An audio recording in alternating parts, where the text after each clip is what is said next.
সবাইকে স্বাগতম রাজশাহী বার্তার ফেসবুক পেজে লাইভে। এই মুহূর্তে রয়েছে আমি চাঁপাইনবাবগঞ্জ সদর উপজেলার চাঁপাইনবাবগঞ্জের শিখগঞ্জ উপজেলার বগলাউড়ির ঘাটে। এখানে নদী ভাঙন হচ্ছে, বিলীন হচ্ছে ঘরবাড়ি।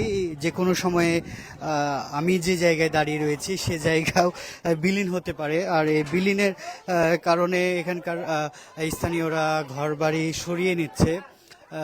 আসলে খুব দ্রুতই ভেঙে যাচ্ছে জায়গাটি। ভেঙে যাওয়ার পরে এখানকার স্থানীয়রা যাদের ঘরবাড়ি ছিল তারা খুব দ্রুতই কিন্তু ঘরবাড়ি সরিয়ে নিচ্ছেন।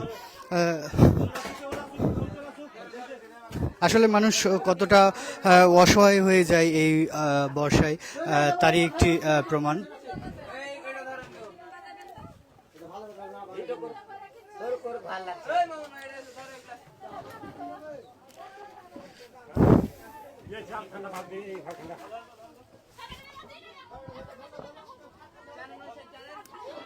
কাকা, একটু বলেন তো কখন থেকে এটা ভাঙছে? আজকে সকাল থেকে এই অবস্থা হয়েছে। সকাল থেকে কত দূরে ছিল? এই এক রোজের মতন ছিল আমার কাছে। মানে তাও কত কত 20 কাঠা 20 কাঠা থেকে ভাঙছে আর কি, না? এই সকাল থেকেই কিন্তু এই জায়গাতে ভাঙন শুরু হয়েছে এবং 1 বিঘের ওপরে হচ্ছে যে জমি ভাঙন হয়ে গেছে। এই জায়গাটি একদম সাইড ভাবে ভেঙে যাচ্ছে। আসলে আশপাশের অবস্থা খুবই ভয়াবহ, যে কোনো সময় যে কোনো দিক থেকে ভাঙন দেখা দিতে পারে আর কি।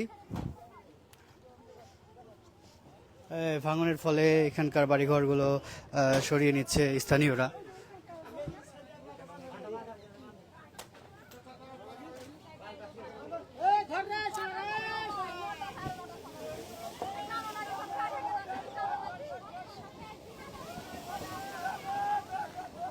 আসলে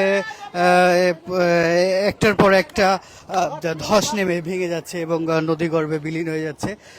আসলে এই জায়গার পরিস্থিতি খুবই ভয়াবহ। কিন্তু আসলে পানি উন্নয়ন বোর্ড কিংবা এখানকার স্থানীয়রা বলছে যে এটা আসলে প্রতি বছরেই কিন্তু নিয়ম মাফিকভাবেই পদ্মা গর্ভে বিলীন হয়। এটা আসলে আতঙ্কিত হওয়ার কোনো কারণ নেই যে ভারতের আকস্মিক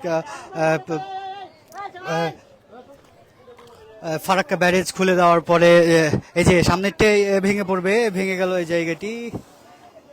ফারাক্কা ব্যারেজ খোলার পরে যে ঘটনাটি পানি বৃদ্ধির পরে যে পদ্মার পানি বাড়ছে বা ভাঙছে, এইটির সাথে আসলে কোনো সামঞ্জস্য নেই কথার।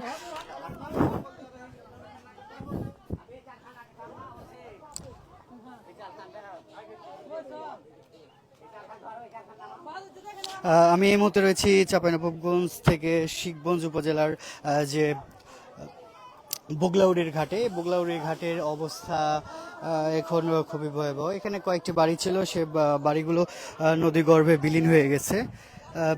এই পাশটাও কিন্তু ফাটল ধরে গেছে যে ভেঙে যাবে, যে কোনো সময় নদীগর্ভে বিলীন হয়ে যাবে। এখানে যাদের বাড়ি ছিল তারা কিন্তু বাড়িঘর কিংবা বিভিন্ন আসবাবপত্র সরানোতে ব্যস্ত হয়ে পড়েছে। সবাই অন্যত্র সরিয়ে নিচ্ছে তাদের ঘর বা আসবাবপত্র। আসলে যেভাবে ভাঙছে সেটি আসলে এই বাড়িঘরটা কত দূরে সরানো সম্ভব, কতটুকু সরাতে পারবে সেটি হচ্ছে যে দেখার বিষয়। কখন থেকে ভাঙছে? আজকে রাত্রি 9টা পর্যন্ত লেগেছে, এখন পর্যন্ত চলে যাচ্ছে। কতটি বাড়ি ভেঙেছে এখানে? এখানে এটা দিয়ে 12টা হচ্ছে। 12টি বাড়ি ভেঙেছে। এটা কি আসলে কালকে পানি বৃদ্ধির পরে ভেঙেছে, না এটা আসলে আপনাদের এরকম প্রতিনিয়ত ভাঙতেই থাকে? না, কালকে বৃদ্ধি হওয়া অনেক বেশি হয়েছে। জি, ক্রমান্বয়ে বেশি হচ্ছে। ঠিক আছে।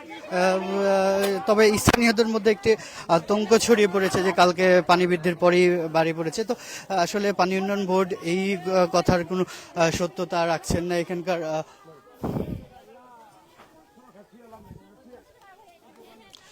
স্থানীয়দের মধ্যে একটা আতঙ্ক বিরাজ করছে যে এখানকার বাড়িগুলো 10-12টা অলরেডি ভেঙে গেছে, আরও সবগুলো ভেঙে যাওয়ার উপক্রম হয়ে গেছে। তারা সব কিছু সরিয়ে নিচ্ছে। আসলে আপনাদেরকে এই দিকটা একটু দেখাই যে আসলে নদী ঘর রেখে দিয়েছে সব আসবাবপত্র।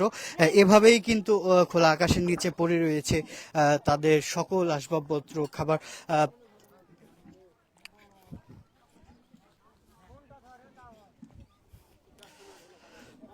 কেউ নৌকাতে করে অন্যত্র নিয়ে যাচ্ছে তাদের বাড়ির আসবাবপত্র।